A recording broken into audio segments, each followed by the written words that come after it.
put a lot of time and attention and thought into them. So Thank everyone you. should definitely check those out. Thank you, Yaz. And I'll be back on Friday on TDR. Yes, so Yaz is actually going to be leading on Friday. I'm going to be out of the area for another wedding, actually. It's the season of weddings. So Yaz is going to be leading the show. Jordan is going to be joining Yaz. They're going to be doing garbage people and everything. So I'm very excited to see it. Thank you for filling in, Yaz. I do appreciate that. Of course, happy to do so. Awesome, thank you. And everyone out there, more to come tomorrow. Sharon will be here for Big News Wednesday. For now though, stay safe out there, stay sane out there. We'll see you soon.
Welcome. It's indisputable. I'm your host, Rashad Richey, going to be with you. We have a lot on the agenda today. Breaking down news of the day, none other than the incomparable Sharon Reed. Always fascinating to have her brilliant analysis. Top story of the day, cops fatally shoot a Black teenager who's running for safety. Here's the video.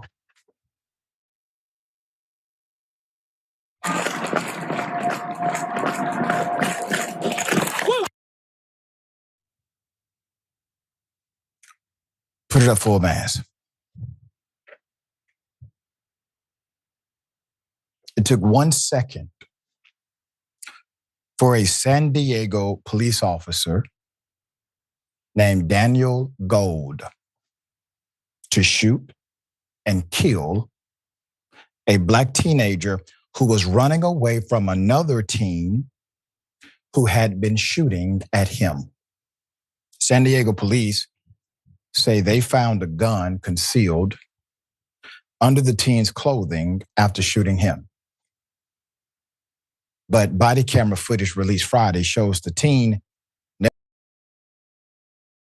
with the gun, nor was he even holding the gun in his hands.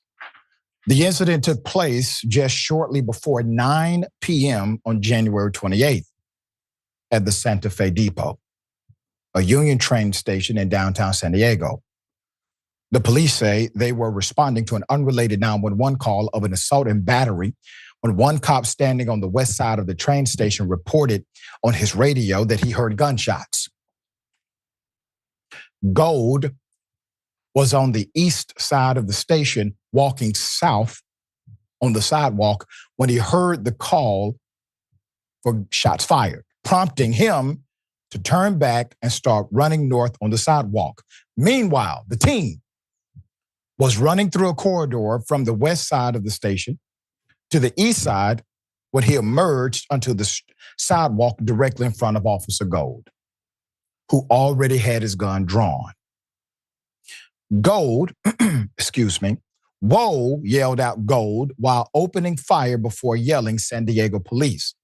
Gold then appears to turn off his body camera. Police later told local media that Gold opened fire after he encountered the teen, and also said that a firearm was located concealed under clothing in the juvenile's right thigh area. But that still does not justify the shooting under existing law. Before I continue with the sad narrative of what has happened, you see the sad reaction from law enforcement. Number one, Officer Gold on the scene decides to shoot first, ask questions never. The young teen was running away from the same gunshots. Here's the other dynamic. The police, once they were aware that this teenager was shot without justification, what do? They then provide a narrative so that you can buy into the actions of the cop. He was armed. He had a weapon. He's a teenager. He's at the scene. The officer encountered him and then opened fire. There's more. Police have not explained a possible motive behind the first shooting, but say they arrested the shooter on the 6th of February, but have not released his name because he is also 16 years old. The shooter and the other person ran north, while the Black teen who was shot ran south and into the corridor of the train station. The Black teen was shot within 1 second of emerging from the corridor onto the sidewalk on the other side of the building. He was pronounced dead at the local hospital. Put up the chief. San Diego Police Chief Scott Well. Scott said in a statement, quote, "While it's never easy to watch this kind of footage, our department remains committed to transparency and ensuring a fair, thorough, independent investigation.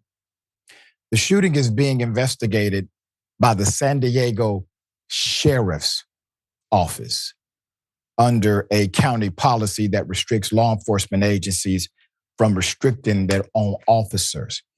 It's laughable. It's laughable to suggest that the county sheriff's office is actually an independent, arbitrarily independent police organization. When the reality is, not only do they share cops, they share task force, they share a budget, And obviously they work together every single day. It's laughable. The police chief comes, I put the chief back up. The chief said, and I quote, "While it's never easy to watch this kind of footage, our department remains committed to transparency." Wait a minute, sir. If your department is committed to transparency, why is it that you all left out the pertinent details in the first report of the teenager who was dead? Why did you back the cop who did this instead of being truthful to the community that the individual who was shot by the police was running away from the same danger that the police were investigating? You knew it that day. So here we are. Police investigating the police. There's no adversarial agency whatsoever. And when they find that, well, the cop may have violated protocol, so we're going to give him retraining and possibly paid suspension. When that happens, understand the why. The fix was in from the beginning. Now, hopefully there's enough political pressure to get it outside of that local jurisdiction. Maybe there's a family connected to this young man who unfortunately is dead and should be alive that will file a wrongful death lawsuit, taking it out of the jurisdiction of local authorities, at least in the civil phase. You can get some truth on the record. But it's laughable to suggest, once again, that a San Diego Police Department can be properly investigated by their big homies in the sheriff's office. It's a damn shame. All right, Sharon, thoughts here. They're all obstructing justice, and it is laughable, as you said, Doc. And if you want to be transparent, show your ass up in front of cameras and reporters and answer some questions here.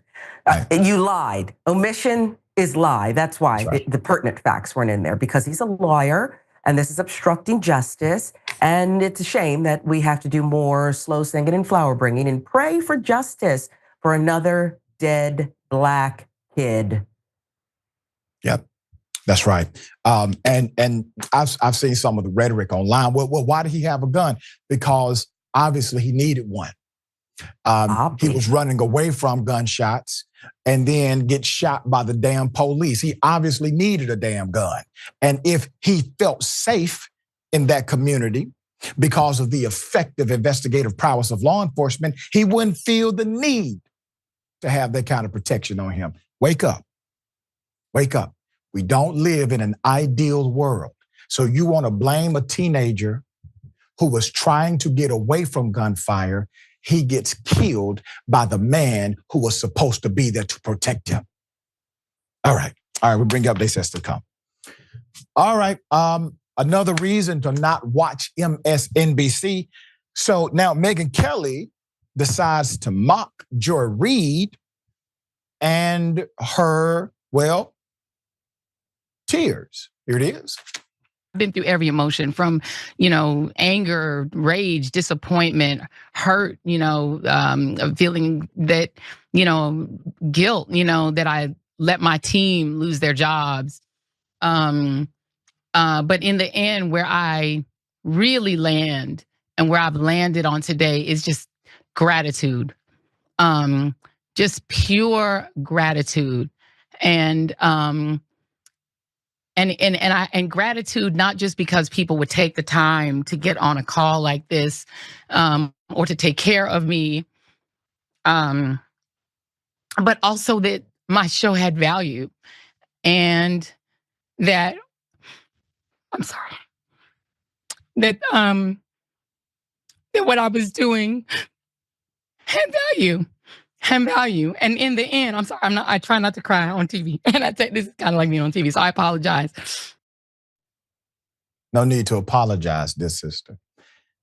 Joy Reid is crying because she has heart, because she understands the level of impact that her show has had and will continue to have, because she has held individuals accountable that will forever in the history of media be held accountable to that standard.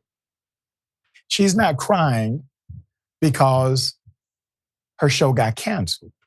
She's crying because she understands the spirit behind the cancellation. And if you understood it, you'll be crying too. Now, here's what Megyn Kelly said in her reaction. The big news tonight will be Joy Reid's final show on MSNBC. Single tear, white woman tears happening right here, Joy. She was officially fired over the weekend because she's a racist, horrible news anchor with no ratings. And that's really been the truth for a long time. MSNBC's under new management, and I guess they decided to come to grips with reality. The truth is, this is very sad news for us, as she's provided so much material over the years. Oh, Megyn Kelly. Let's put it up. Megyn Kelly claims others are racist when it was her who reminded the world that Jesus is a white man and Santa Claus is a white man too. They got her a one-day suspension on Fox News, safe haven for all things racist. It was Megyn Kelly who then failed up and got a job on NBC. Everybody told NBC she's going to blow it and it will be a bigoted response that does it. Well, she told the world she didn't see the big deal with blackface. I mean, what's the issue? Because Megyn Kelly obviously doesn't have Google, even though she has a law degree. Now, remember when Joy Reid laughingly mocked white woman tears as pathetic and offensive to her, who's crying now, Joy, good riddance to the absolute worst person on television, and shame on NBC for letting it go on this long. That was Megyn Kelly's post, okay? Joy Reid has mocked the tears of every white person she's helped counsel over the years, or for some imaginary racial slight. She's had zero empathy for anyone. Now she wants us to feel sorry for her. We don't. No, ma'am, her tears aren't to feel sorry for her. She's understanding the great contextualization of her work. Those are tears of joy, actually, no pun intended, because she realized how many people were checking for her. Megyn, you got a whole NBC job and not a damn person was checking for you. Nobody. That there was no, please put Megyn Kelly back on air. We miss Megyn Kelly. All of that is happening with the Joy Reid camp. Everywhere. White people, Megyn, bigots weren't even checking for you. But you still landed up on NBC. Don Lemon has some words. He put it together quite well. Here it is. So let me just say to Megyn Kelly, in my 30-some years as a journalist and my 50-some years as a person of color, go f*** yourself. I usually don't like to talk about her because she's one of those people, she thrives on it. She has built the second part of whatever of her career on being a troll. She's racist, right? It's just, I'm gonna give you the evidence. Supposedly learned from it and then spent every day after apologizing for it and being fired for it, then spent every day proving the point that she is a racist. The worst person on television was fired from NBC in the Today Show a few years ago, and that's Megyn Kelly. That's the worst person who's not on television anymore, is you. Yeah, that's true. Megyn, you're on Sirius XM. No slight to Sirius XM, but you did get fired for actually being racist. Rachel Maddow called out her own network over Joy Reid. Here it is. Joy Reid's show, The Readout, ended tonight. And Joy is not taking a different job in the network. She is leaving the network altogether. And that is very, very, very hard to take. There is no colleague for whom I have had more affection and more respect than Joy Reid. I love everything about her. I have learned so much from her. I have so much more to learn from her. I do not want to lose her as a colleague here at MSNBC. And personally, I think it is a bad mistake. I will tell you, it is also unnerving to see that on a network where we've got two non-white hosts in primetime, both of our non-white hosts in primetime are losing their shows, as is Katie Fang on the weekend. And that feels worse than bad, no matter who replaces them. That feels indefensible. Fascinating. Joy Reid has the respect of her colleagues. Megyn Kelly, I don't remember any of the bigots at Fox News standing up for you in this way. As a matter of fact, Tiffany Cross would also show public support for Reid. Here it is. And I know that feeling, Joy, that I heard you say my show mattered, but you're speaking in past tense. I want you to know that you matter, present tense. Your voice matters. And I'm glad you're not on camera because I don't want you to be associated with these remarks. And I apologize to Bishop Daughtry right now because I'm going to try to stop myself from delivering some 4-letter words. But I'm going to just say, don't watch where you're not welcome. Don't shop where they won't hire you. The same thing they say. Don't even hate watch. And don't believe the hype because what comes next are the attacks where they just start making up stuff. So brace yourself because y'all are going to hear some things and they're going to try to say some things because when movement happens, they don't know how Black women move. And because they don't know that, they move like colonizers and then they try to put out an attack. We are here to support Joy. Don't believe the hype about the ratings. Her show was doing very well. You know whose ratings ain't doing well, who ain't never got fired? Morning Joe Scarborough. They went to kiss the ring and they are still being elevated. It's true. DL Hughley, big homie DL, was not pleased and posted on Instagram. This is far from the last time you will see or hear from Joy Reid. But it will be the last time I give NBC that much attention. Hashtag Team DL. Hughley's followers were largely in agreement with some calling for a boycott. Others questioned why Morning Joe was not on the chopping block. One user wrote, quote, MSNBC ratings are down overall. I stopped watching news, especially network news, the day after the election and refused to go back. Joy was/is not the issue. Mika and Joe solidified the drop when they went to kiss the ring. They are to blame. I will follow Joy wherever she lands. She will be a success no matter what. Another added, quote, she gets canceled, but Morning Joe stays. His ratings are worse than hers, but we all know what it is. In a series of emergency viral meetings, put her up, new MSNBC president, Rebecca Cutler, insisted recent attacks from President Donald Trump had, quote, nothing to do with the decision to cancel Reid out, but was part of a broader network reboot. Not everyone is buying that rationale. Ambassador, Digital Magazine editor-in-chief Musa Jackson wrote on Threads, every time MSNBC has a shakeup, the Black woman solo-led show is always the first to go. Tamron Hall, Tiffany Cross, Zerlina Maxwell, and now Joy Reid boycott MSNBC. I echo the sentiment. Please do.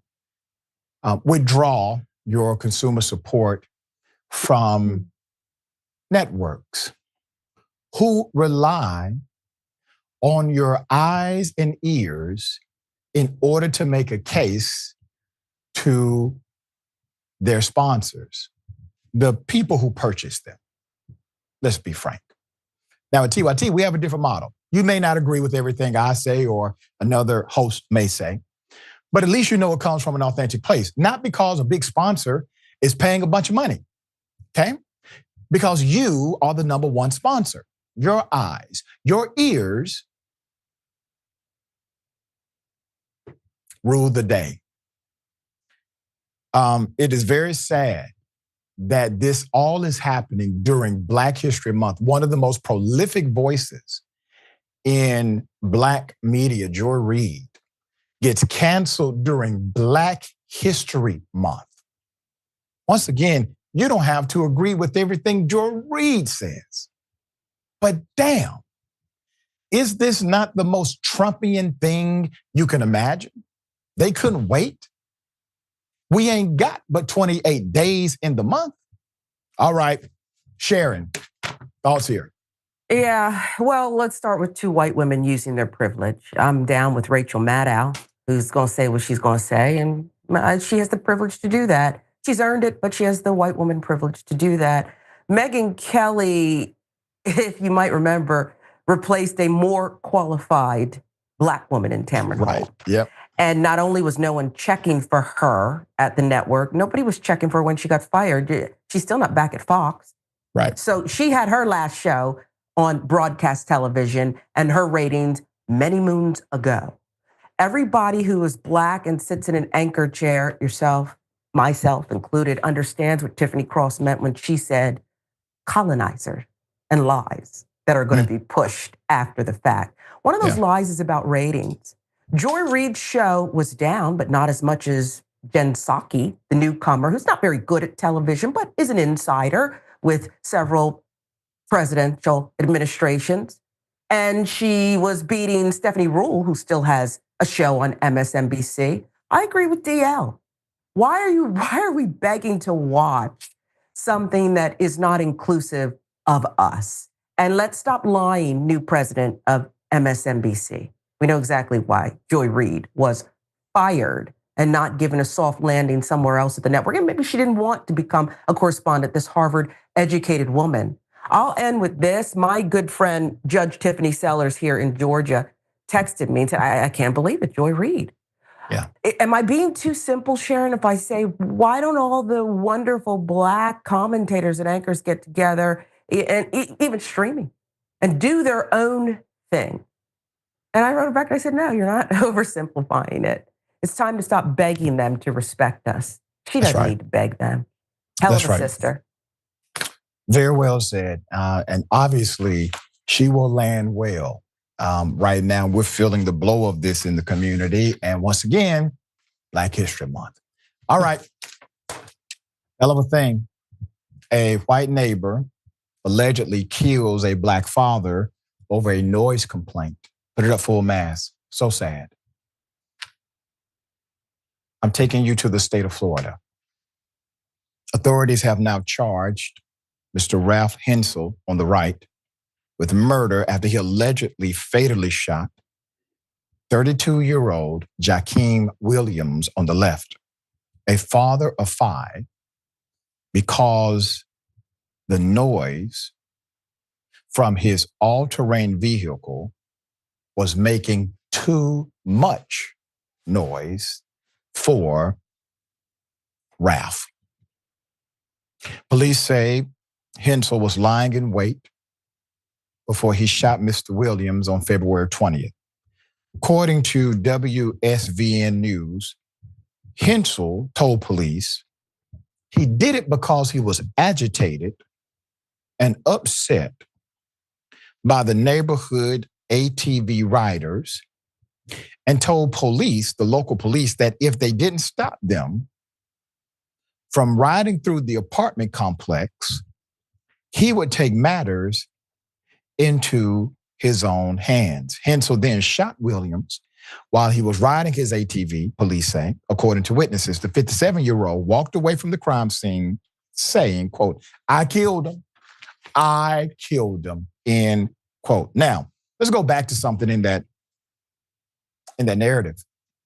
According to the reports, Hensel told the police that if the noise didn't stop, he was going to take matters in his own hands.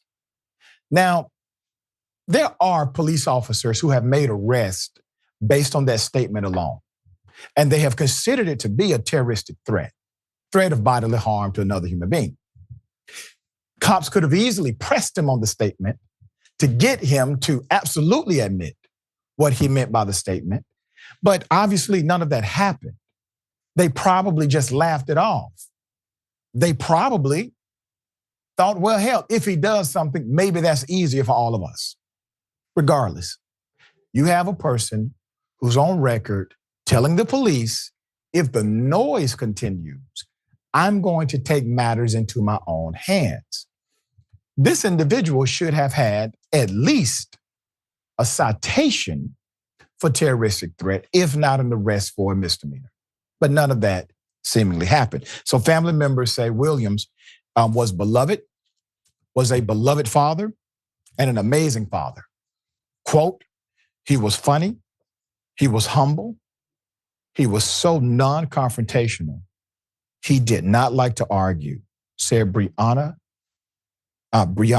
Bermudez, mother of 3 of Williams' children, ages 6, 4, and 11 months. Now, they are calling for hate crime charges against Hensel and want him sentenced to death for Williams' murder. Quote, I want to see him get the death penalty. I want to make sure that he is charged with the hate crime that he has committed.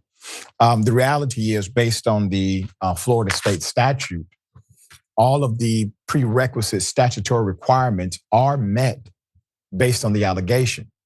Was it premeditated? Yes. Could it have been due to an aggravating circumstance, like ACE? Yes. The premeditation is the strong point for the death penalty in Florida. Now, I'm not a proponent of the death penalty, not going to lose sleep if this guy gets it, though. If police would have perhaps taken the first threat seriously, the brother may be alive today. And once again, we're in Florida. We'll bring you updates as they come. Thoughts and prayers with the children and the mother. All right, Sharon, thoughts here. Yeah, having to wait and call for hate crime charges and this and that. And it's all very disconcerting because Blacks are not being treated as human beings. To know that this broke down fool of a white man actually told the police what he was going to do and then did it is a travesty. Yet when Gabby Petito goes missing, the world stops. Mm. When Susan Smith murders her children and blames it on a Black man, yes, I remember the crime decades ago, yep. The whole world stops because white babies and white women are important. And I'm not saying they're not. I'm just saying that treating Black people as animals and going into the minutia of an unimaginable, inexcusable murder is trash behavior, which is rooted in American history. It just is. Yeah, very much so. We'll bring you updates as they come. We'll see what happens in the prosecution of this case. We got more on the other side. It's indisputable. Stick and stay.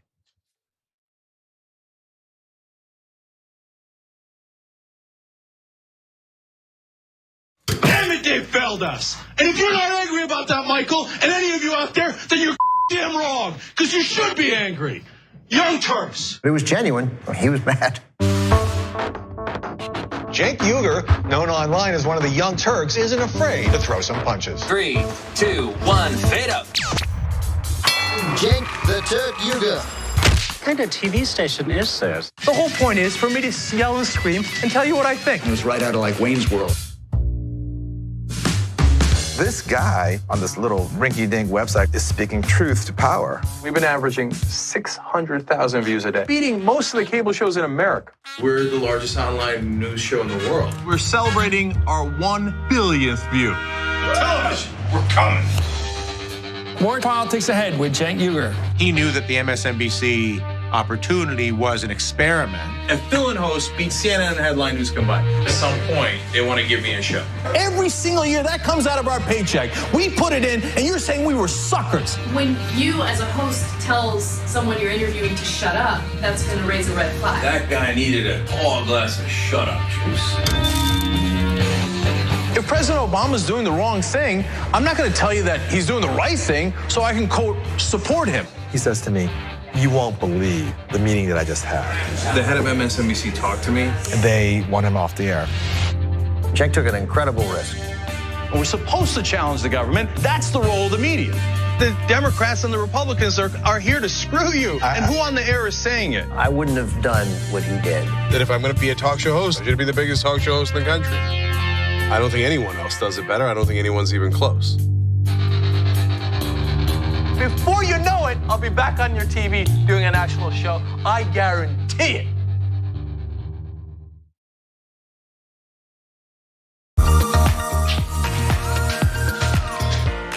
Magic. It's showtime. And say 45 minutes. I'm hosting today. Now I know what you're thinking, Jerry, your face is already perfect, but you know what? I still need to apply some makeup. I went through this process, right? A few years ago, when I realized that I was gonna have to wear makeup on the show. I had to go through like finding out what my undertones were. You guys know what those are? I got my MAC Cosmetics. It says SPF 15 foundation, broad spectrum. But apparently what I have is red undertones, and I think pores are not supposed to be seen. I need all these things to be confirmed for me. These sponge things don't work for me. You gotta use your hands. At least I do. That's how the magic really happens. So we're gonna go through a tutorial how to make the magic happen from beautiful to beautifuler. Let's go. I've already been moisturized. That's the first thing. But moisturization already happened. We go raw, all hands. Pick up a couple streaks. This is the guy we're putting on makeup. We got dots.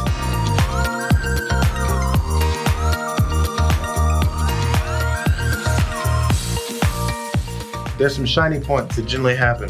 First of all, here we go. You dust here. I'm putting way too much, but you dust. Oh, get the excess off. You don't want chunky powder. There's like a T-zone, I think, right? Mine is a double T-zone. Because I went middle and another cross. Make sure your nose isn't all shiny. People get on you for it. You know, say, that's not a good point you made on there, JR. Your nose is shiny. You guys are picky like that sometimes. I think that's about it, fellas and ladies. See you guys next time. Bitsies.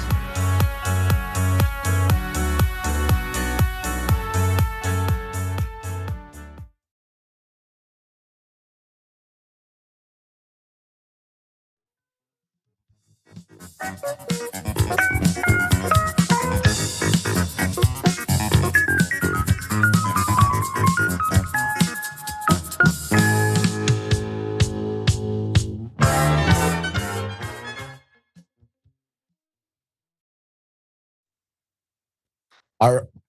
Excuse me. All right, welcome back. We got a lot of show left. I'll read some of these comments, as many as I can. And I thank everyone for joining the combo. Winter Scoop says, turned off body camera, question mark. That gun was a plant. We've seen planted stuff too much for it not to be a possibility. You are correct. You are correct. There's no way you could simply dismiss that the gun was a plant, given what we have seen from law enforcement right here. Scorpio scores. Do police even know how to use their weapons properly anymore? I mean, they don't have to do training and shooting practice drills to avoid this happening. Yet we see, don't they have to do training? Yeah, and shooting practice drills to avoid this happening. Yet we see it happen still. Right, it's called shoot or no shoot scenario. That's right. They do it often. It's embedded into the training and also the maintenance training, the continual training that happens with officers. Gal 471. So the cop shot the kid and then identified himself as a cop. That's right. He shot first and then said San Diego police. Right. Which means, by the way, likely not his first time doing it that way, or at least that's the culture.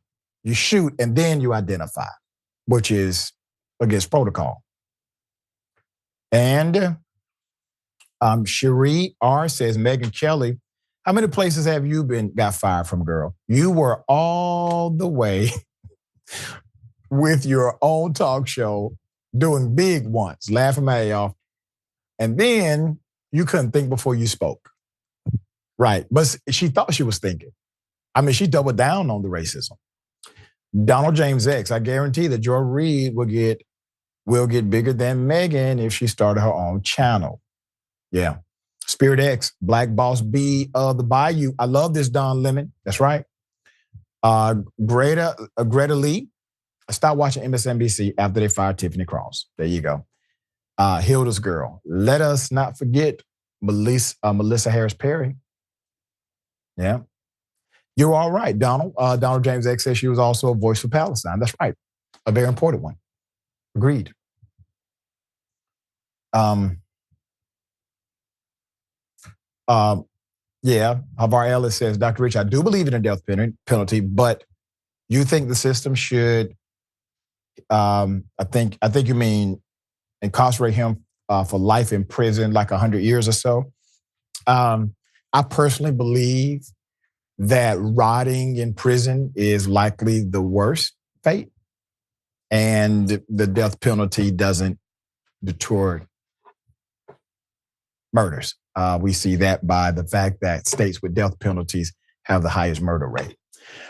All right, that's something for you. Ladies and gentlemen, I wish you Karen would. You want to call the police on them for having a barbecue on a Sunday. You're still free! Back off! I'm going to tell them there's an African-American man threatening my life. That ugly bitch has a mental sickness. Do you know me? Do you know me? Do you know who I am? Do you know who are you? What is your name? No, you're nobody. You're a Persian fat. You look Persian. Iranian. Here we go. I'm the most gorgeous girl. Remember it? And you. I'm gonna make you. You little dickless freak. I'm gonna make the crap out of you. Okay? Nasty. Nasty. Okay? Oh my God! Put it up for a mess, man. That voice should be against the law. My goodness. Karen is heard calling a man, quote, a fat Persian F word, before then spitting upon him in front of a crowd of people who are staring at a Karen in the wild. Okay? Yeah. So obviously somebody knows this particular individual. Not sure of any additional details other than the poster who posted it. We are hoping to get more details, but damn, your aggression in your words, inappropriate, obviously. Then deciding to spit on another human being, while yes, gross, it is also assault. That is a criminal barrier that every jurisdiction recognizes, is unwanted physical contact. All right, okay, Sharon, thoughts here. Yeah, and I think we have to go with the crime, as you so eloquently pointed out, Dr. Ritchie. If it's a crime, I must have an opportunity to defend myself. In this instance, the victim in this case did not. Otherwise, the tables would have turned in America, of course. Yeah. And he would have been, this brown man, in trouble. It is why, and again, I do not condone violence. I've told this story on this very program. You've allowed me to do it. I was babysitting at the age of 13, and I whooped some kids' asses because they spit on my Jordache jeans. I tried to reason with them, and then they spit on me, Doc. Again, that was self-defense. Thank you, Doc, because I felt guilty about my inability to comport myself. But it's assault, and Karens are going to have to learn the hard way. Start with the crime, arrest this bigot, and let's get her the help she needs. All right, and what were you wearing again? What did they spit on? Jordache jeans, which dates myself, and they were brand new. I'd gotten them for Christmas. Oh no, I remember what Jordache meant. That's basically a hate crime, baby. It's a hate crime. That's right. That's right. I reacted. I did. All right, we got an update for you.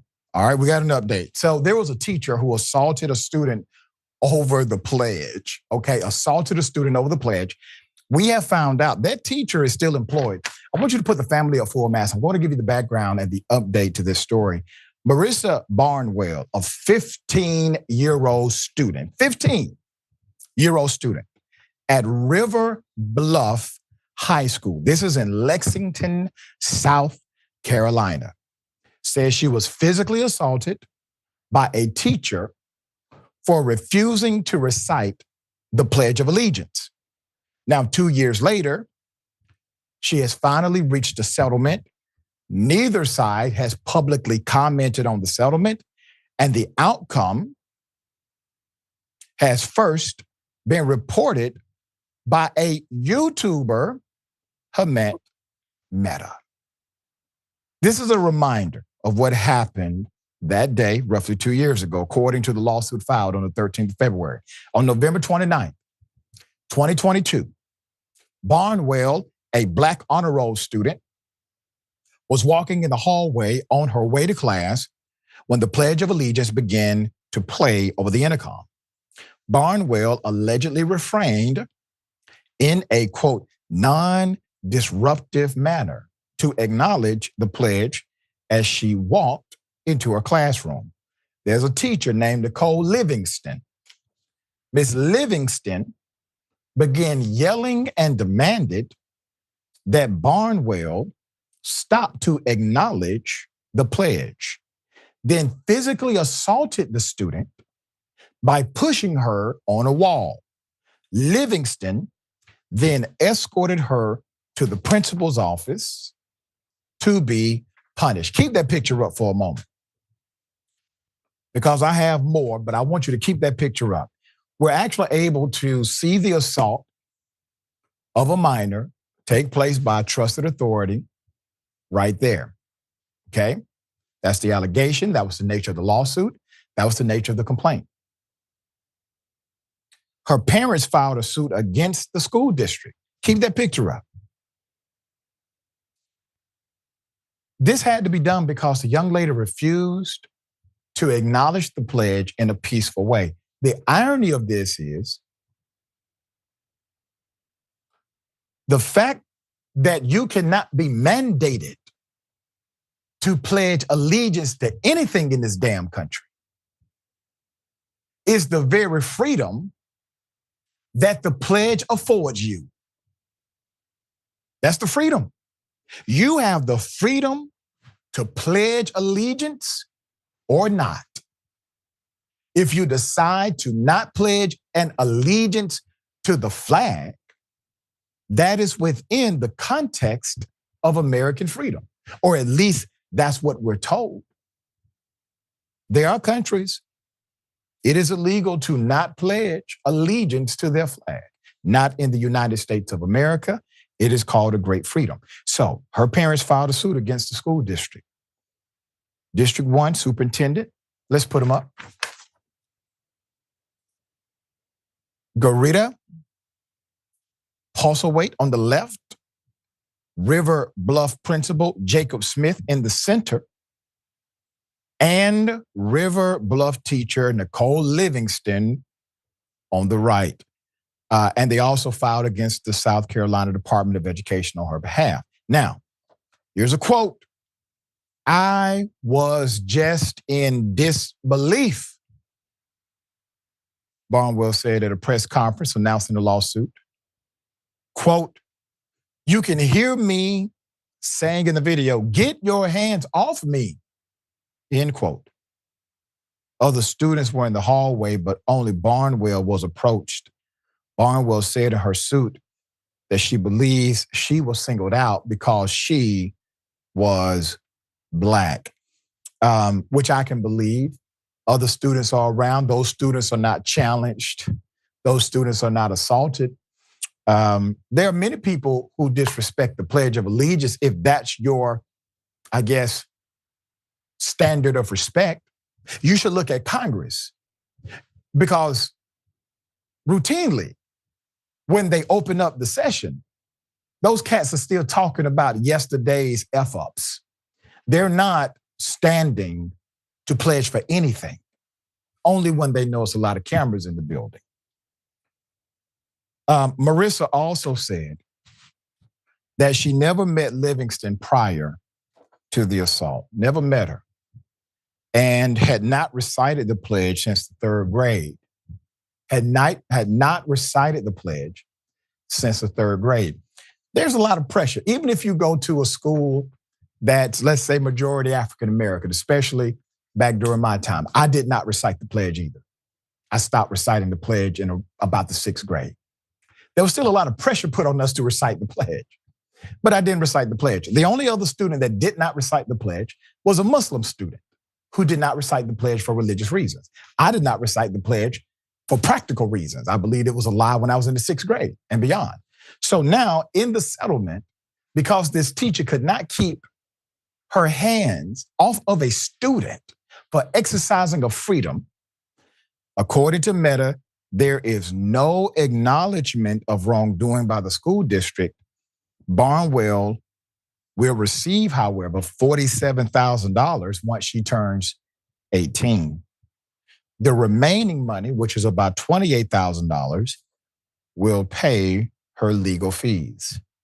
The teacher is reportedly still employed at River Bluff School. Let's put up the slate again.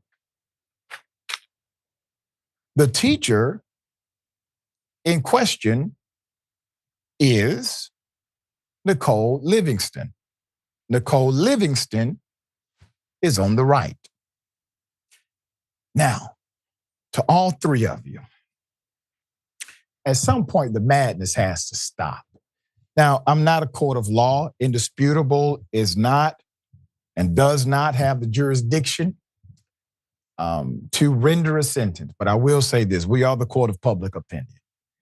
And I guarantee you there are many people who do not like the fact that this student didn't say the pledge. But there are way more people who don't like the fact that another school teacher decided to put their hands on a student for not saying a damn pledge. I got a question for you since you're so, patriotic. Do you have the same attitude about those who stormed the Capitol and attempted to overturn democracy itself, shred the Constitution, stop a constitutionally mandated procedure? Or does your patriotism stop when it comes to children, i.e. the black kind, who shows, some tough love? They're trying to get you back on track here, helping you understand that this pledge was not the idea. The goals and the morals come from people. And you can pledge allegiance to a flag all day. That is a symbol. But the symbol, when it lacks the representation it is supposed to have, meaning that symbol is supposed to stand for something. When that symbol no longer stands for anything, what are you pledging to? And that's the question that young students like that cause you to face. All right, Sharon, thoughts here. So you're pledging to a version of a false god. Right. And I can pretty much answer the question without even knowing the details, that she's not offended by people who defecated in this sacred place of democracy on January 6th. But I find it remarkable, be damned the settlement, that this abuser of children, she abused a child, is a criminal, is still in the classroom. But then again, there's one in the White House too. And this is how America is living. All Colin Kaepernick did was take a knee. And my God, he lost everything. Look at your life, America. Look at your life. Yeah. These are reflections. And I'm reminded of something a very wise person told me, Sharon. They said there are two mirrors in the world. Wow. Two mirrors. And everybody you come in contact with will be one of these two mirrors. They will either be the mirror of what you are and refuse to acknowledge, or the mirror of what you judge and refuse to understand. You're wise. Those father. are the two mirrors. I say your father told you that because he's a wise. Yeah, Dad's wise. I know, Dr. Richie. Yep. Apple All tree. right. We got more on the other side. Indisputable, stick and stay.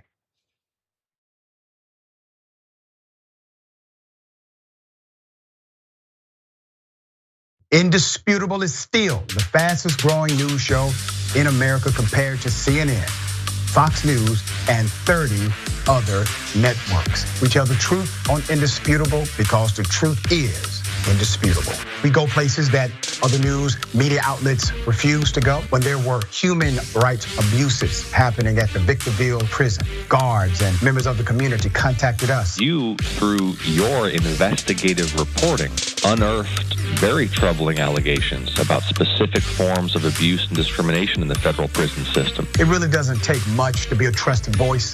All it takes is to be fearless, report on matters, be an advocate. I called it the bullpen intentionally because it's a place of preparation. We present individuals who may have an opposing view, so we debate. Sometimes we interview individuals because their stories deserve to be heard. A survivor of significant police misconduct and his attorney.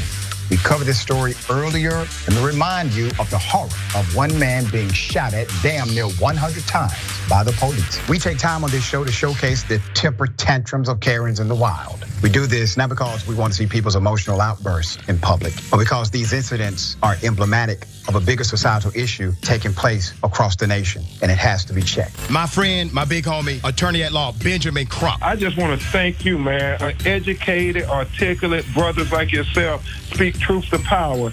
It makes a great difference in changing the landscape in America. So listen, no matter what you do, don't allow the politics of ideology to evaporate the soul that still exists inside of you. They don't stop, I don't stop. Racism won't stop, I won't stop. Systemic bias won't stop, I won't stop.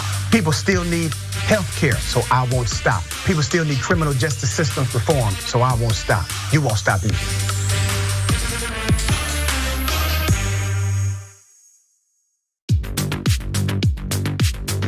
I'm wearing one of our pieces of merchandise. So the funny thing about the Dragon Squad, and that's what our viewers call themselves. That's the name of the group, but every individual chooses their own name. You might have Cincinnati Dragon. You might have Harry Potter Dragon. We have a Grandma Sunshine Dragon is one of those that I remember. These are people that like to have an element of themselves, their lives, what's significant to them reflected as a part of the community. But the concept of the Dragon Squad is just something I threw away as a joke. I was mocking the Proud Boys, these like right-wing groups that come up with a name for themselves that they think is cool, but it's actually really lame. And I thought, off the top of my head, I can come up with something that's still kind of lame, but much cooler. And so I threw out Dragon Squad and I just moved on with my life. But everybody liked it, and so they kept it going, and so we've embraced it. And I think again, this was during the period of the pandemic. I think it was sort of nice to have a renewed sense of community, a feeling that you're a part of something when everything seems so chaotic. And as a result of that, we've got independent artists online streaming, making beautiful digital art of dragons. We've got, we've released a number of pieces of merchandise that people love sending us photos of them. And then, by the way, for me personally, people send me, like you can probably see in the background, like a knitted dragon someone sent me. There's a dragon book they sent me, dragon board games they send me. People have done like custom ironworks, making dragon bottle openers. Like the fans are super invested in diamond art and things like that. And so it's great that they send this stuff. Sometime we're gonna have to set up a wall of all of it. But yeah, it's definitely brought the community a lot closer together. The fact that we were no longer in this big studio, I felt a lot more personally attached to people. It felt very immediate. And I know that I personally needed the connection.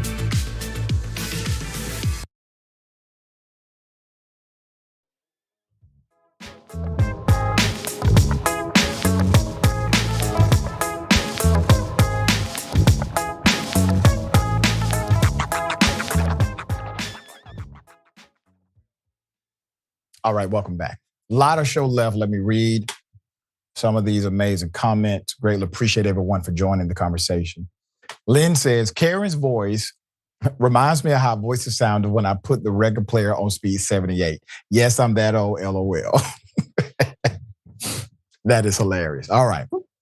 And Ashante, do you know who I am? Love that song. Devil Dog Dragon. That was one feral Karen, man needs to check for rabies. Yeah. That's right. Spirit X, Black Boss Bill the Bayou. The Pledge of Allegiance is not an effing requirement for anyone to say, especially in school. That's right. RJL Network. One nation under Trump. Oh, it's coming. It's coming. Just wait for it. He's slowly working up to that. I'm sure he will have no problem getting his military parade this go round as he tried to the first time. All right. Okay. Well, hell of a thing. First responders leave a dying woman. They leave her for another call, according to the allegation. Let's put it up full mass. Damn shame. Toshiba Anderson, 52 years of age, out of South Florida. She is now deceased. after Miami-Dade County paramedics allegedly abandoned her to respond to another call while she was suffering severe health symptoms, according to the reports. Anderson died less than 2 hours after being left behind on her kitchen floor, sparking an internal investigation into the actions of the first responders, whom family members accused of starting treatment, but then packing up and leaving without providing real care. 6 months after undergoing gastric bypass surgery, Anderson began experiencing severe stomach pain, which had sent her to the hospital multiple times, Ben said. 2 weeks ago, the pain struck again. A Miami-Dade fire rescue team responded to the scene, treating Miss Anderson in the kitchen of her Opelika home. That's according to her family. However, the woman's medical emergency soon took an unexpected turn. Members of the Miami-Dade Fire Rescue left her to respond to a nearby house fire. Quote, they had wrapped a sheet around her neck, and then they got a call for a fire up the street. And they left her here and said they would be back, Ben told CBS affiliate WFOR News. Known for her outspokenness, Anderson pleaded for the medics to stay with her as she lay on the floor. Quote, they could have saved her life, said Audrey Ben, Anderson's sister, according to CBS News. They left her. She was saying, quote, why won't they help me? Moments later, Miss Anderson lost consciousness. When the medical crew returned, frustrations boiled over as Ben and the other family members confronted them. According to Ben, the paramedics seemed annoyed with the family's repeated questions about why they left Anderson behind. Quote, they were mad because my brother and cousin kept asking them, why did y'all leave? Ben said. My cousin had passed them Anderson's ID, but the firefighter, she threw it on the ground. Anderson was eventually taken to Jackson North Medical Center in North Miami Beach, where she died, leaving behind a 21-year-old son. It's unclear whether the investigation will examine race as a factor, as Anderson was Black. The racial makeup of the emergency medical personnel was not disclosed. It's also unclear whether the emergency responders adhered to proper protocols when they left Anderson despite her apparent medical distress. So far, there is no indication of an independent probe to understand why the matter was not treated with the utmost urgency, especially since Anderson had called 911 for help and had a long history of health problems. Put up the fire chief. This is Chief Ray Jadala. Ray oversees the Miami-Dade Fire Rescue Department. Miami-Dade Fire Rescue issued a statement confirming that an investigation is underway. Quote, MDFR is conducting an internal investigation, and we are currently unable to provide further details at this time. End quote, nothing else. So far, the family has not announced plans to pursue legal action. Instead, they are focusing on the incredible loss. Since laying Anderson to rest, her family has yet to unpack the luggage and duffel bag she brought home from her most recent hospital stay. They remain convinced that the firefighters should have done more to save her life. Quote, I feel like something could have worked out if they just did their job, Ben said. Not just go and leave her and say, I'll be back. What fire rescue does that? This story struck me, especially that detail that said they have not unpacked her duffel bag. And the reason they haven't unpacked her duffel bag from her previous hospital stay is because it's too painful. It's just too painful. To lose somebody in front of you who is fighting for life, you have an emergency responder, multiple emergency responders. They then leave. They come back, they have this callous attitude. Obviously, you're going to be frustrated. We're talking about human life. But also, you feel as if you were empowered to do more, but you just didn't know what more to do. If you would have known that they would not return in time, you would have taken additional actions. You would have done something else. But see, you weren't empowered to do anything else because we rely on emergency professionals like this to help us understand what's important, what's a priority, what's going to happen next, what needs to happen now. They left her. And naturally, there is no protocol that allows you to leave a dying human being to go to another call. There is no such protocol. And even if someone believed in good faith that they needed to handle this new emergency, well, how about some of you stay here and some of you go to the new emergency? But to leave that woman there with absolutely no medical attention whatsoever was likely a contributing factor to her death. I do hope in time that the family is able to get more answers. Obviously, we are highlighting this to provide light and transparency to the situation. And at some point, they may need to file a lawsuit just to get the proper answers they deserve. All right, Sharon, thoughts here? Yeah, and it's not going to matter what the race was of those who were on the scene, because do you think Black and brown people don't understand the hierarchy in America and that we make snap judgments and they are systemic? That said, they're frustrated. Why not just tell her the truth? You're a Black woman and there's another priority that could possibly somehow maybe take precedence, because a lot of things take precedence over a Black woman's life. That's the answer. And we don't want your internal investigation. We definitely don't want your internal investigation. You feel me? Right. I hope they sue too, Doc. Yeah, same here. So we shall see. We will bring you updates as they come. Very sad. Our hearts and prayers are with the family. We got more on the other side. It's indisputable. Stick and stay.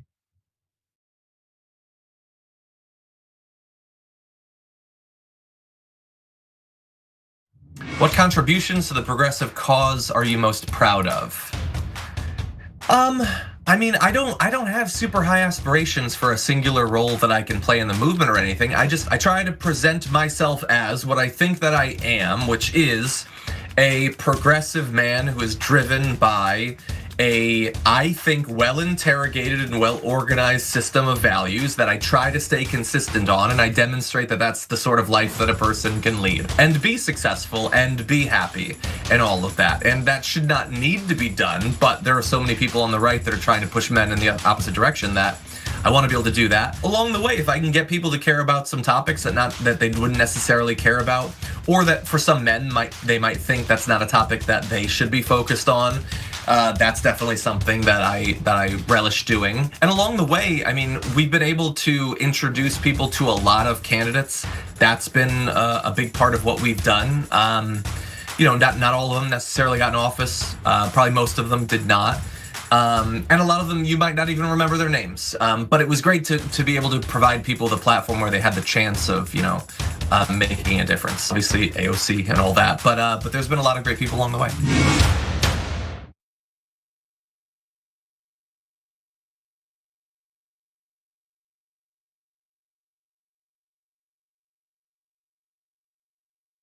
In the bonus episode for the members, we do some inside baseball. We're gonna look at John's desk. Nice little spaceship here. Nerd. But it is kind of look cool. Who has Legos? Oh no. He's taken apart a keyboard. Who has a mouse pad that's this big? He's got a dog with a nose that you can hang something on. You know what this desk screams to me? Nerd. And that's how we like him. We love Johnny Pie. He's got his own personality like everybody does at TYT. Come meet us all in the bonus episodes. TYT.com/team. David Soror. Dr. Phil. Adam Green drop by. Charlemagne. Congressman, great to have you. It's great to be with you, Jack. Your show is a great thing. You're informing people. A lot of the shows that I live on, you know, my CNN, my MSNBC, and even Fox, and any of the other shows, NPR, they are so quick to decide that they know what this building means today. The one thing that I hate that politicians do, you know, they talk a about the people they should be talking to. Do they have any idea that they're the establishment and that they're hated, or do they not realize that at all? People are so deeply in their little universe. I think it's very easy to not really question what you're doing. Voters have a right to ask questions of any nominee, whether they're independent, Republican, or Democrat. The system is duopoly that suppresses competition. How is it the year 2024 and we're still like, maybe they'll talk about paid medical? Like how is that like at one level it's like, good, what we're talking about it now. You're like, it's 2024. And that's always been the critique, that your critique of us is, well, you guys give good speeches, you put out good tweets, but you're not wielding actual power. Now we're starting to. Yes. Congratulations on all your success. You guys are everywhere. It's about a country and a principle, and that's what you and I both work to achieve. And I'm so glad that at least half the battle has now been won. If you want to go really hear what's going on honestly, you should tune into the Young Turks. Thanks for doing such a great job. Please keep it up. Hang tough. Yeah. That makes me so happy. Oh, I like making you happy. I didn't know about This is that. a happy Anna Kasparian. What's up? You're welcome, YouTube. Join the Dragon Squad by becoming a YouTube channel member. Click the join button below or sign up on tyt.com/join to get access to fun emojis, a member-only chat, exclusive shop TYT designs, ad-free watching, and so many other amazing perks. Plus, you get bragging rights for being part of the coolest community on the internet and help us drive real positive change in the world. The Dragon Squad awaits, so join today.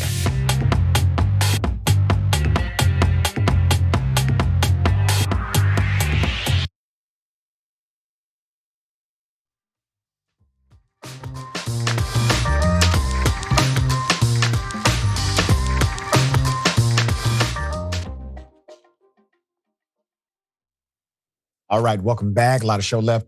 Let me read some of these amazing comments. All right.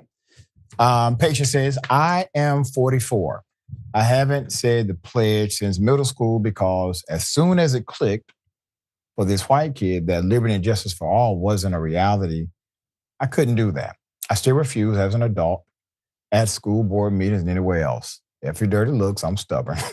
Thank you so much for your allied friendship and you being a thoughtful leader.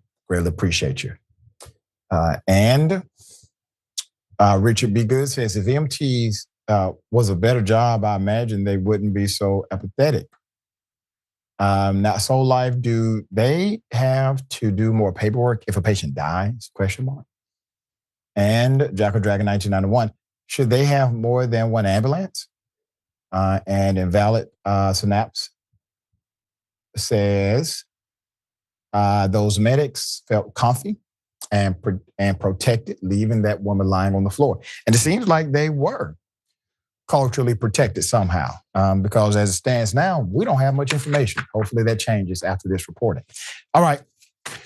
DC seeks to arrest a congressman, Republican, for assaulting a woman, put him up full mask.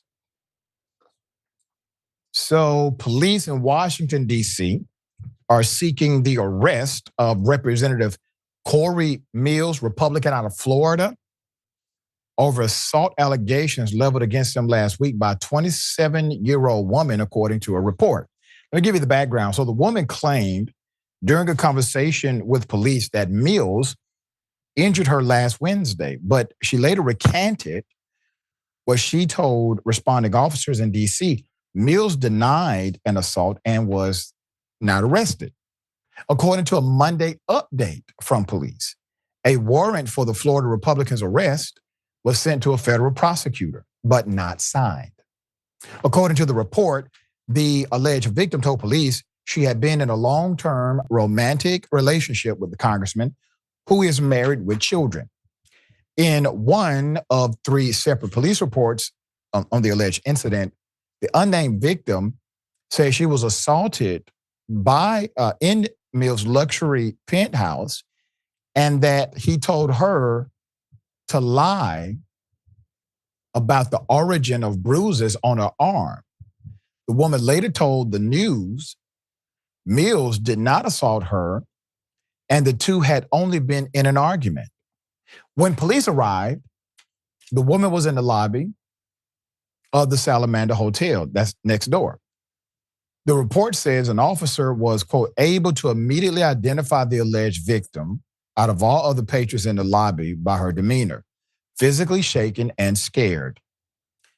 She then denied any physical abuse. Quote, yesterday, I contacted law enforcement to address a personal matter, she told NBC4. Although the argument was emotionally charged, there was no physical abuse involved. The unnamed woman confirmed she had suffered bruising, but claimed it was not from being active while she was traveling. Excuse me. DC police are required by law to investigate allegations of domestic violence with or without the cooperation of an alleged victim. And that's true for most jurisdictions, by the way.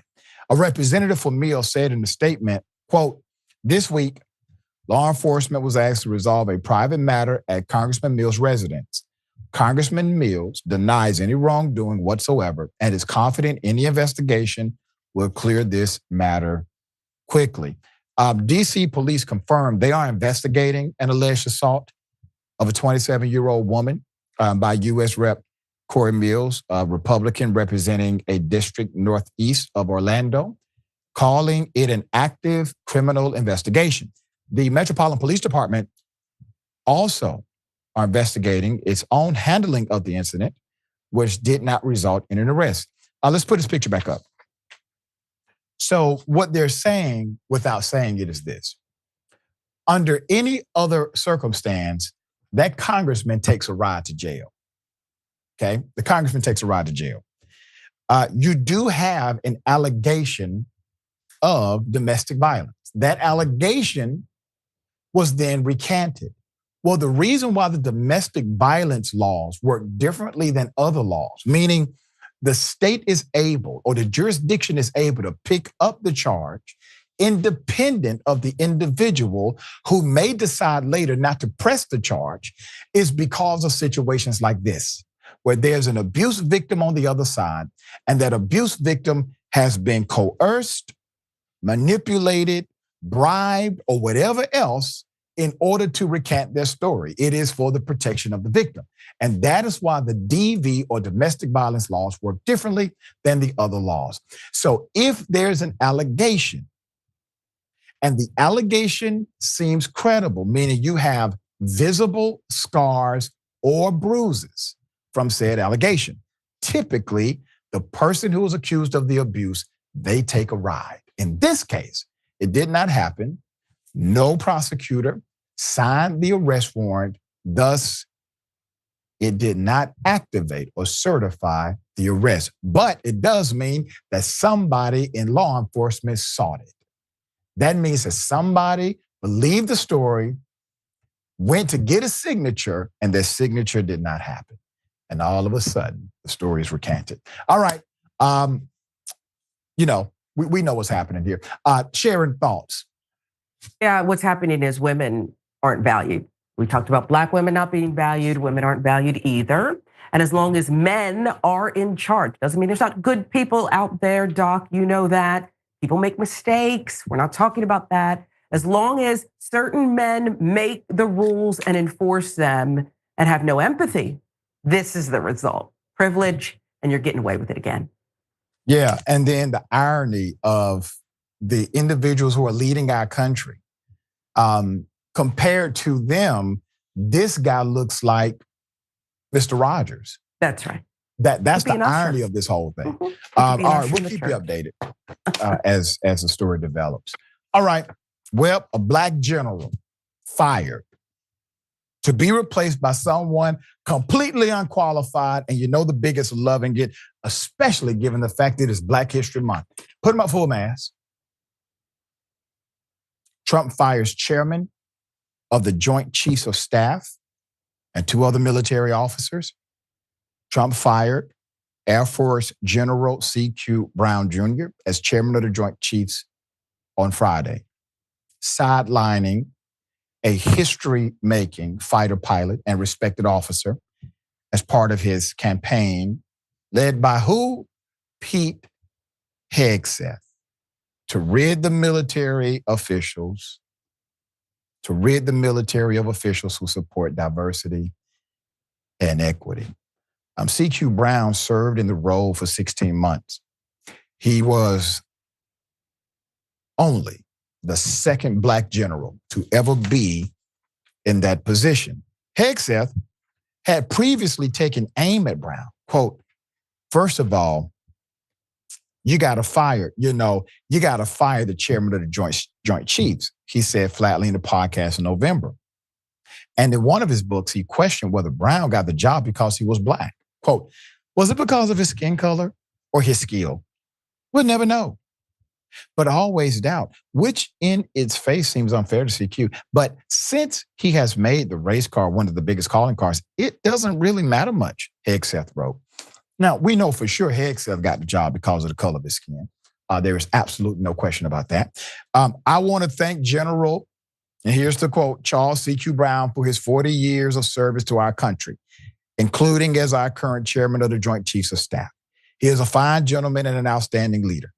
I wish a great future for him and his family, Trump posted on social media, okay? And then he says, today, I am honored to announce that I'm nominating Air Force Lieutenant General Dan Raisin Cain. That's his nickname, Raisin Cain. Raisin is anyway. Raisin Cain to be the next chairman of the Joint Chiefs of Staff. General Cain is an accomplished pilot, national security expert, successful entrepreneur, and a warfighter with significant interagency and special operations experience. So Trump said he's nominating the retired Air Force Lieutenant General to be the next chairman. Cain is a career F-16 pilot who served on active duty and in the National Guard and was most recently the Associate Director for Military Affairs at the CIA. However, he has not had key assignments identified in law as prerequisites for the job, including serving as either the vice chairman or a combatant commander or a service chief.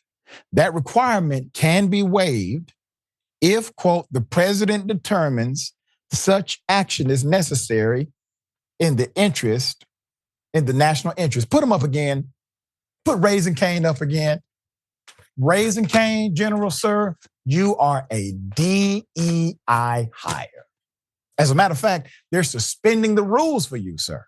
They are literally waiving the rules in order for you to qualify for the job you're not qualified to do. I'll be damned. The firings at the Pentagon continue. Defense Secretary Pete Hegseth, in a statement praising both Cain and Brown, announced the firings of two additional senior officers, Chief of Naval Operations Admiral, Lisa Franchetti, and then the Vice Chief of Staff for the Air Force, that's General Jim Slight. So Franchetti becomes the second top female military officer to be fired by the Trump administration. Trump fired Coast Guard Commander Admiral Linda Fagan. That happened a day after he was sworn in. A surface warfare officer, Franchetti has commanded at all levels, heading U.S. 6th Fleet, U.S. Naval Forces Korea. She was the second woman ever to be promoted to a 4-star admiral. And she's had multiple deployments, including as commander of a naval destroyer and 2 stints as aircraft carrier strike group commander. She is more qualified than the guy who fired her. All right, here we go. This is the new America. Sharon, thoughts here? Yeah, and by firing some of these people, including the lawyers, the top lawyers who are the only ones who are able to say this order from the president is illegal, do not follow it. He got rid of them, okay, too. So this is just what it is, okay? He told you there's going to be a dictator and there's not going to be any checks and balances because he is a white man who's never been checked in his whole life, and he's bringing that to the administration in America. You voted for it, America. I wonder what Joe Biden's doing, riding around his Camaro in Delaware and just say, I mean, he tried to tell you. Nobody's saying anything about Trump's mental acuity, okay? Right. He upped these people, the black general, on his watch. He signed the thing with Canada and Mexico. And he posed with a picture of it and put up his signature. And now he's saying whatever idiot did this is Why isn't the media screaming? Yeah. Sir, where has your mental acuity been checked? Because you did this and it wasn't that long ago, sir. Have you forgotten? Who knew what about the president's mental acuity? We've got to the media is just asleep. The mainstream media. You know it's dead, right? Yeah. Yeah. And the reality is, yes, Trump has made so many blunders that the fact his mental acumen is not front and center every single day lets you know for some reason it just won't stick to him like it will stick to Biden. It's going to be interesting to see exactly how Elon Musk, Donald Trump, right? Because you got multiple presidents right now. J.D. Vance, I don't even know if he's still alive.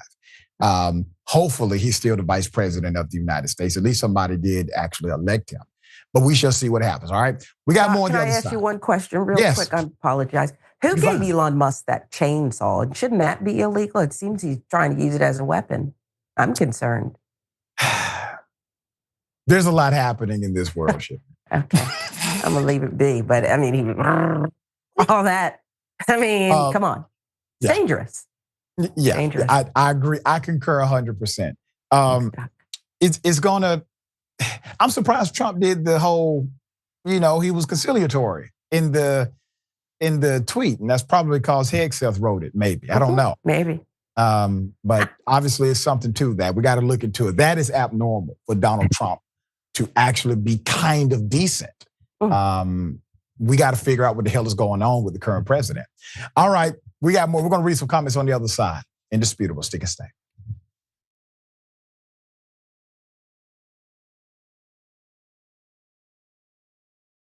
Indisputable is still the fastest growing news show in America compared to CNN, Fox News, and 30 other networks. We tell the truth on Indisputable because the truth is indisputable.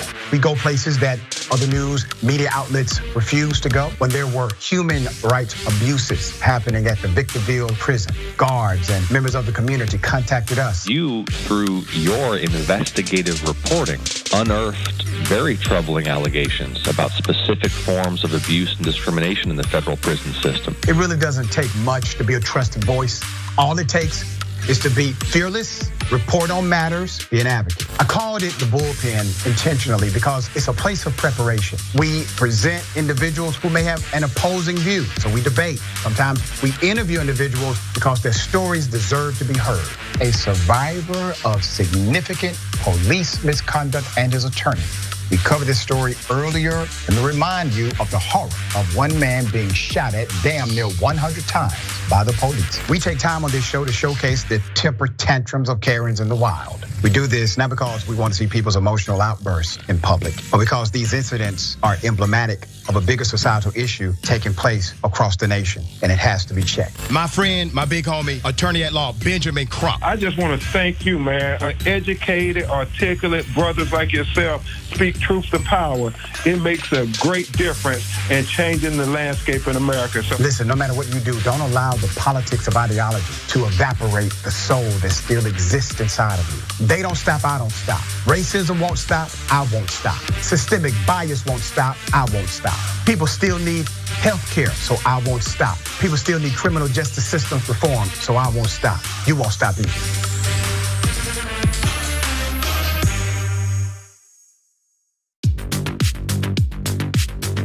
I'm wearing one of our pieces of merchandise. So the funny thing about the Dragon Squad, and that's what our viewers call themselves. That's the name of the group, but every individual chooses their own name. You might have Cincinnati Dragon. You might have Harry Potter Dragon. We have a Grandma Sunshine Dragon is one of those that I remember. These are people that like to have an element of themselves, their lives, what's significant to them reflected as a part of the community. But the concept of the Dragon Squad is just something I threw away as a joke. I was mocking the Proud Boys, these like right-wing groups that come up with a name for themselves that they think is cool, but it's actually really lame. And I thought, off the top of my head, I can come up with something that's still kind of lame, but much cooler. And so I threw out Dragon Squad and I just moved on with my life. But everybody liked it, and so they kept it going, and so we've embraced it. And I think again, this was during the period of the pandemic. I think it was sort of nice to have a renewed sense of community, a feeling that you're a part of something when everything seems so chaotic. And as a result of that, we've got independent artists online streaming, making beautiful digital art of dragons. We've got, we've released a number of pieces of merchandise that people love sending us photos of them. And then, by the way, for me personally, people send me, like you can probably see in the background, like a knitted dragon someone sent me. There's a dragon book they sent me, dragon board games they send me. People have done like custom ironworks, making dragon bottle openers. Like the fans are super invested in diamond art and things like that. And so it's great that they send this stuff. Sometime we're gonna have to set up a wall of all of it. But yeah, it's definitely brought the community a lot closer together. The fact that we were no longer in this big studio, I felt a lot more personally attached to people. It felt very immediate. And I know that I personally needed the connection.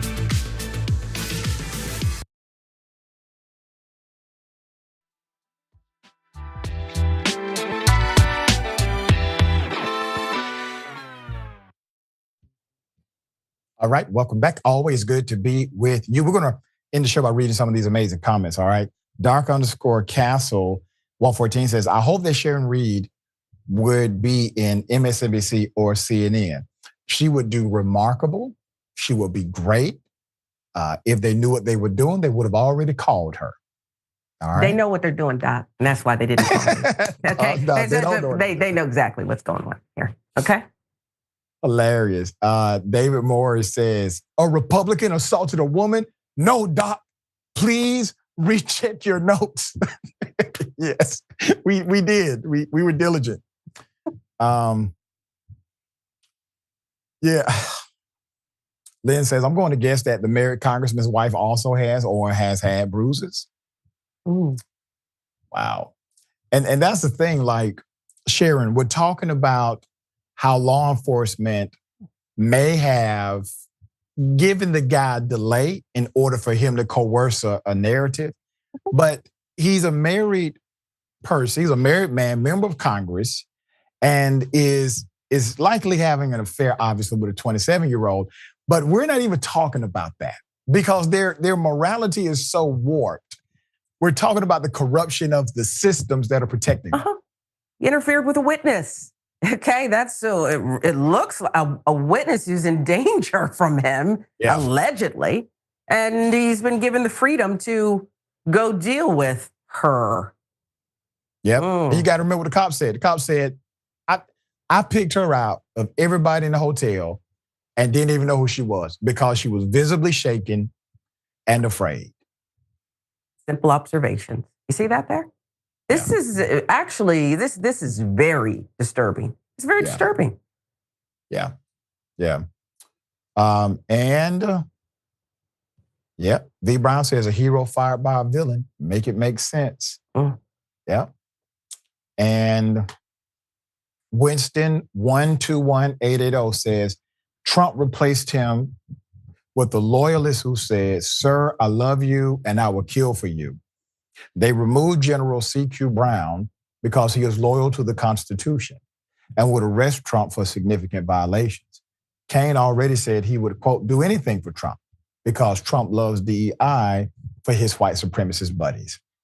And on that note, we will end. Very well said. Sharon, tell people how they can follow you, continue to check out your great work. At Sharon Reed Live across all platforms, Rebel HQ. I have another installment that's going up shortly. So I just appreciate the support and appreciate you always, Doc, for making it make sense. Well, we try, and we'll appreciate you as well for your leadership and doing the same. All right. Remember, take care of yourself, take care of each other, take care of the planet. Remember, the truth is always indisputable.